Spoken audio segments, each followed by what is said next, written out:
तो hello dear friends, आज के इस वीडियो में बेटा मैं आप लोगों के लिए लेकर आया हूँ क्लास 10th करंट इलेक्ट्रिसिटी के ऑल फॉर्मूलास और उसी के साथ हर एक फिजिकल क्वांटिटीज के हम यूनिट्स भी डिस्कस करने वाले हैं इस वीडियो में।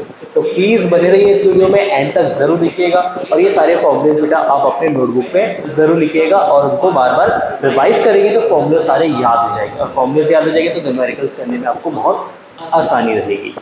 ठीक है, तो चलिए स्टार्ट करते हैं इस वीडियो को। और वीडियो पसंद आए तो प्लीज वीडियो को लाइक जरूर करिएगा, चैनल में फर्स्ट टाइम विजिट करें चैनल को जरूर सब्सक्राइब करिएगा। ठीक है, और ऐसे ही वीडियो जो है इस चैनल पे आपको कंटिन्यूअसली मिलते रहेंगे। तो सबसे पहला फॉर्मूला है बेटा इलेक्ट्रिक चार्ज का। Electric charge Q is equal to होता है Ne, जहाँ पे n नंबर ऑफ इलेक्ट्रॉन्स होते हैं और नंबर ऑफ इलेक्ट्रॉन्स का जो वैल्यू है वो 1 2 3 4 से लेके इन्फिनिटी तक हो सकता है। और यहाँ पे E इलेक्ट्रॉन पे चार्ज होता है और इलेक्ट्रॉन पे चार्ज है बेटा 1.6 × 10⁻⁻19 कूलम। तो यहाँ पे चार्ज का जो यूनिट होता है वो हमारा कूलम होता है, C से इसको रिप्रेजेंट किया जाता है। ठीक है, सेकंड है electric current. Electric current I is equal to Q/T होता है। यूनिट की अगर हम बात करें एम्पियर या इसको कूलम पर सेकंड भी लिखा जाता है, बट ऐसा यूनिट हम एम्पियर यूज करते हैं। नेक्स्ट हमारा ओम्स लॉ। ओम्स लॉ होता है बेटा V is equal to IR। I current है और यहाँ पे जो R है एक प्रोपोर्शनलिटी कांस्टेंट है, इसको हम बोलते हैं रेजिस्टेंस। ठीक, तो आप यहाँ से resistance R is equal to V/IV लिख सकते हैं। तो अगर आपको रेजिस्टेंस फाइंड करना होता है तो resistance R is equal to V/IV हम यूज करते हैं। ठीक है, नेक्स्ट हमारा फोर्थ है potential difference V is equal to W/Q। W बेटा यहाँ पे आपका वर्क डन है। क्या है ये? आपका वर्क डन है और Q यहाँ पे आपका basically charge, as usual meaning है। W आपका वर्क डन है, Q यहाँ पे चार्ज है। ठीक, अगर हम इसकी यूनिट की बात करें तो यूनिट हम वोल्ट लिखते हैं जनरली, या इसको हम कूलम, जूल पर कूलम भी बोल सकते हैं। तो जूल पर कूलम भी हम यहाँ पे यूज कर सकते हैं। ठीक है, नेक्स्ट अगर हम बात करें रेजिस्टेंस, तो resistance R is equal to ρL/A। ρL/A, यहाँ पे जो रो है बेटा इसको रेजिस्टिविटी बोलते हैं। L जो है यहाँ पे लेंथ ऑफ कंडक्टर है, ये कंडक्टर का लेंथ है। A जो है वो बेटा area of cross section, area of cross section. ठीक, यूनिट की अगर हम बात करें तो इसका यूनिट यूज करते हैं हम ओम। ओम बेसिकली इसका यूनिट होता है।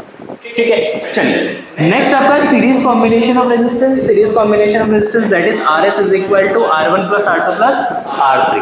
यहाँ पे एक चीज याद रखना बेटा, सीरीज कॉम्बिनेशन में करंट जो है वो सेम होता है। सीरीज कॉम्बिनेशन में करंट और रेजिस्टर में सेम रहेगा और पोटेंशियल भी जो है बेटा वो आपका डिस्ट्रीब्यूट होगा। क्या होगा? डिस्ट्रीब्यूट होगा। जब आप सीरीज कॉम्बिनेशंस बनाएंगे तो सीरीज कॉम्बिनेशन में आपका करंट सेम होगा और पोटेंशियल जो है वो डिस्ट्रीब्यूट हो जाएगा। किसके अकॉर्डिंग? वो डिस्ट्रीब्यूट होगा बेटा सिंपली रेजिस्टेंस के अकॉर्डिंग जो है वो डिस्ट्रीब्यूट होगा। अगर हम पैरेलल कॉम्बिनेशन ऑफ रेजिस्टेंस की बात करते हैं तो पैरेलल कॉम्बिनेशन बेटा कुछ इस तरीके से बनता है। एक रेजिस्टेंस, ये आपका दूसरा रेजिस्टेंस, ये आपका तीसरा रेजिस्टेंस। तो ये रेजिस्टेंस के फर्स्ट एंड आप फर्स्ट में कनेक्ट होते हैं, सेकंड एंड दूसरे एंड पे कनेक्ट होते हैं और इसका वैल्यू है R1 R2 R3। तो अगर इन 3 रेजिस्टेंस को अगर हम पैरेलल में कंबाइन करते हैं तो उसका इक्विवेलेंट रेजिस्टेंस बनता है 1/Rp is equal to 1/R1 + 1/R2 + 1/R3। Parallel combination आपको याद रखना बेटा, यहाँ पे करंट जो है बेटा डिस्ट्रीब्यूट होता है, करंट डिस्ट्रीब्यूट होता है, पोटेंशियल भी जो है वो आपका सेम रहता है। इसके अक्रॉस पोटेंशियल भी, इसके अक्रॉस पोटेंशियल भी, इसके अक्रॉस तो टोटल जो पोटेंशियल तीनों के अक्रॉस है वो V है। इसमें करंट आपका I1 है, इसमें करंट आपका I2 है और इसमें करंट आपका I3 है। तो करंट यहाँ पे जो है बेटा स्प्लिट हो जाता है पैरेलल कॉम्बिनेशन। ठीक है, चलिए नेक्स्ट अगर हम बात करते हैं हीट। किसी रेजिस्टेंस में से अगर करंट फ्लो होता है, जैसे आपका एक रेजिस्टर है ना, और इस रेजिस्टर्स में से अगर आपका करंट I फ्लो हो रहा है तो उस केस में इस रेजिस्टर में कितना हीट प्रोड्यूस करेगा? तो इस हीट के लिए फॉर्मूला होता है H is equal to VIT। क्या होता है? VIT। और H इज इक्वल टू होता है बेटा सिंपली आपका I²RT। ये वाला फॉर्मूला भी यूज करते हैं और H is equal to V²/RT भी यूज करते हैं। 3 फॉर्मूला यहाँ पे हीट के लिए हम जनरली यूज करते हैं। नेक्स्ट अगर हम बात करें इलेक्ट्रिक पावर की, electric power P is equal to V/I, potential into current होता है, या इसके लिए हम यूज करते हैं V²/R या I²/R।